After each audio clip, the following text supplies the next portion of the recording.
After facing intense criticism over its flawed COVID-19 travel restrictions, the British High Commission to India has said that talks are underway between London and New Delhi for recognition of India's vaccine certificates. This comes after the United Kingdom, in its renewed COVID-19 travel protocols, had said that people who have been vaccinated in countries except Europe and North America will be considered unvaccinated. Under this very guideline, even vaccinated citizens from South Asia, West Asia, Africa will be deemed unvaccinated and will have to serve a 10-day quarantine upon entering Britain.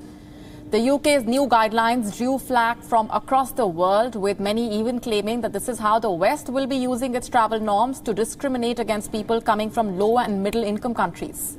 A spokesperson for the British High Commission says, and I'm quoting, the UK is committed to opening up international travel again as soon as is practicable, and this announcement is a further step to enable people to travel more freely again. We are engaging with the Government of India to explore how we could expand UK recognition of vaccine certification for people vaccinated by a relevant public health body in India.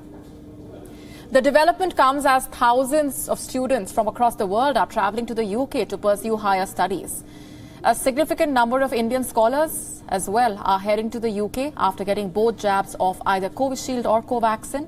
Note that the UK's AstraZeneca vaccine produced in India's Serum Institute is called Covishield. The formula of Covishield and AstraZeneca is the same. It's just the name and geography of production that is different. As of now, those travelling from India need to produce a pre-departure COVID-19 negative test, regardless of their vaccination status. They are required to take follow-up tests on the 2nd and 8th day of arrival in the UK. Only then can they go about freely.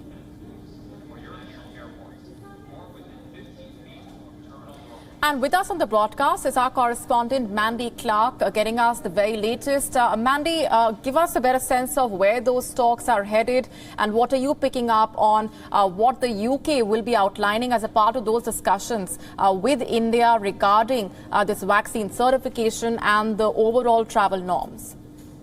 I think it's very clear that the UK is taking the concerns of India very seriously based on the speed in which that they are saying they're going to look for a solution. One of Britain's biggest exports that many people don't realize it is their education, the higher levels of education. It is attractive for international students around the world that's recognized. And so many of those students coming from India will need to be allowed in the country. It can be incredibly expensive, the system that's currently in place, because you have to buy PCR tests, which costs hundreds of pounds if you want to get it a bit faster. So it's clearly in recognition of the importance of the relationship that they are turning this around quickly. It seems that they went with already recognized bodies from the US and the European Union.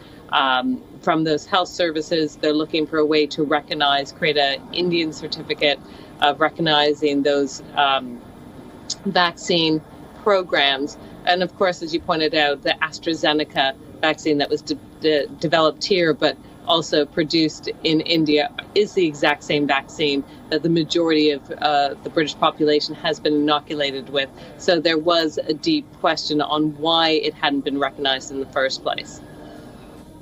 All right, leaving it there for the moment. Mandy Clark, thanks very much for those updates. WION now available in your country. Download the app now. Get all the news on the move.